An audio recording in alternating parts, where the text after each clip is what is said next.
Guys ನೀವೆಲ್ಲ ನೋಡ್ತಾ ಇರೋ ಹಾಗೆ ಈಗ ನಮ್ಮ ಲಿಲ್ಲಿ ಮರಿನ ಹೊರಗಡೆ ಬಿಡ್ತಾ ಇದ್ದೀವಿ. ನೋಡಿ ಬೋನ ಒಳಗಡೆ ಸಿಂಹ ಇದೆ.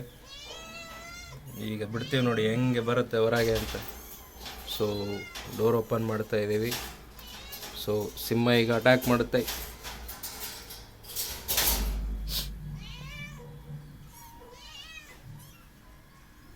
ಇದು ನೋಡಿ ಮರಿ ಸಿಂಹ ಹೊರಗಡೆ ಬಂದಿದ್ದು.